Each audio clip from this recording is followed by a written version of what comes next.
And welcome back to Let's Talk Business here on CentralValleyTalk.com. Let's talk politics right now with one of the candidates for Tulare County District Attorney. This is Ralph Kaelble. Ralph, good to see you. Good to see you. 14 years you worked in the DA's office down there. Now you'd like to run the place. That's correct. That's what I'm running for. Yeah, but you have your own private law office in Visalia right now. I do, downtown Visalia. Okay, but you want to go back to the DA's office. Why is that? Well, honestly, it's because that's where my heart is. I mean, I really have 14 years of your life there. Right. And I have a passion to run that office, and I think I can make a lot of good changes in our office. What kind of changes do you think need to be made? Well, I think law enforcement for the first time has come behind someone running against the person that's in that seat. I'm endorsed by 6 law enforcement agencies, and that's just unheard of against the person who's in there now. Can you name the 6? Sure. I'm endorsed by the Tulare County Deputy Sheriff's Association. I'm endorsed by the Tulare County Probation Association, the associations of Visalia Police Officers Association, there's 3 other cities. I don't mean to put you on the spot, but you it just sounds gotta- like just about every law enforcement agency in the county. Dinuba Police Officers Association, the Exeter Police Officers Association, and the Lindsay Police Officers Okay. Association. And that, you just caught me off guard by asking me. I know them all by heart. Right. Did you have to go out and round those up, or were they there just to support you from the get-go? Well, some of them actually kind of were talking to me about running initially. But you don't ever know in politics who's going to be there when you actually ask for them Sure. to sign that letter. Sure. So what happened was, in almost all of those, my opponent and I both had an opportunity to sit down with the association, explain our vision, and then they chose who they wanted to support in the election. And they chose you, And they chose me, which is a good thing. which is a good For thing. you? Well, I think it's really important because I'm humbled by the law enforcement support. And I'm humbled because it's tough for them to come behind the person that's not in the office. But they're ready to see a change, and they know I'm the guy to make that change. They've known me for years. They know who I am. They know what I stand for, and they know that I'll make good on those things. Do you have to make promises to those groups, or? One of the associations it was kind of funny to me. They said to me after, they said, we want to hold you to your promises. And I said, well, that's great. I said, because I didn't make any promises. All I promised is to be the person that I am, the person that I believe in. So what I promised to do was to have an open door policy, to talk with the agencies, to try to help train the agencies, to train my own people in my own office, and to have that kind of talk so that if you're upset, you go out and you make an arrest and you're upset because we didn't file your case, then I want you to be able to come talk to us. That's the kind of open door thing I have. I give everyone my cell phone number.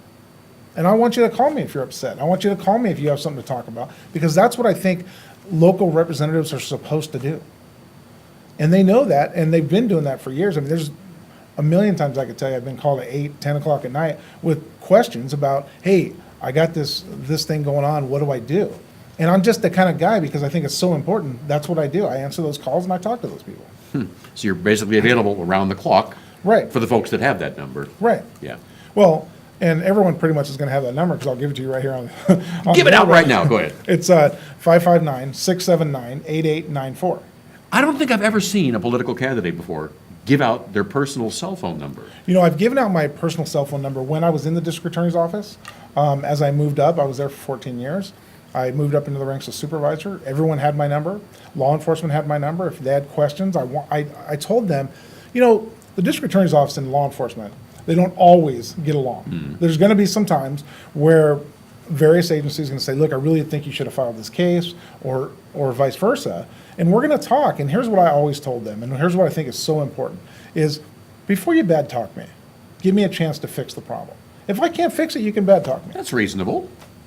That's how I am. That's what I believe in. I think that law enforcement needs to come together, and we need to work together so we can keep our community safe. Why did you leave the DA's office after 14 years? Well, to be honest with you, that's an interesting question. I don't like to answer that question, but I'm going to answer it for you. Well, you want to go back to the DA's office now, so I'm curious as to why you left. Okay. Well, no, and the reason I say I don't like to answer that question is because I want people to know who I am and what I'm about, and that's why I want their vote. I don't want them to think I'm running for any other reason. I didn't have a choice about leaving the district attorney's office. We're one of the only district attorney's offices in the area that is an at-will position. All the DAs are at will. Okay. And when this new guy was appointed, he was appointed by the Board of Supervisors to take over Phil Klein's role. he actually asked me to leave. Really? So I left after 14 years with my heart in that office, and I left. And That must have hurt if your heart was there. you know, I can only tell you that it did hurt, and it was very, you know, my whole life was wrapped up in that office. Not just in the actual office, but your friends and everyone else that you hang out with, they're law enforcement related, and I did a lot of charity activities for that office as a representative of that office. So pretty much my whole life was wrapped in that office. So after that happened, I went out and I have kids to support. I have two little kids, a 6-year-old and an 8-year-old. And so I did what I had to do, and I went out and I opened my own office, and I'm doing fine. I'm not doing this for the money, believe that for what it is. My heart's in that office, and I think I can make such a difference. And law enforcement has really asked me, hey, we're ready for a change. We want someone who's accessible to us. We want someone who is willing to make the changes. We don't want someone who's all about stats and cares all about the numbers. We want someone who's going to fight for us. And that's what I think the system should be. I prosecuted child molest cases for years. And I personally believe if you can walk around and say, I prosecuted all these child molest cases and I won every single one of them, you probably didn't take all the hard cases. Because some of those cases you're going to lose because they're difficult cases. But you got to do it. And there's some of those cases today as a prosecutor I ought to take those to trial again. Those have to be tough cases to deal with, especially being a father. They are tough cases, but the laws in California are actually pretty good for us. You can actually, the people that are really hurting our children, we can put those people away for an awful long time. So they're rewarding cases. Your victims are, really need protection, and that's so important. And so I love doing those cases. Believe me, I didn't want to do those cases originally. When I was asked to go into that unit, I said, "Are you sure? Me? I mean, I'm a big guy, and little kids. Am I going to scare them? How are they going to be with me? I just didn't know." But that was actually one of my favorite positions. And actually, when I left the district attorney's office, I was in charge of that unit. I supervised our what they call at the time the family protection team, which included child sexual assault, adult sexual assault, elder abuse, those kind of things. So that's kind of where my heart is anyway. Okay.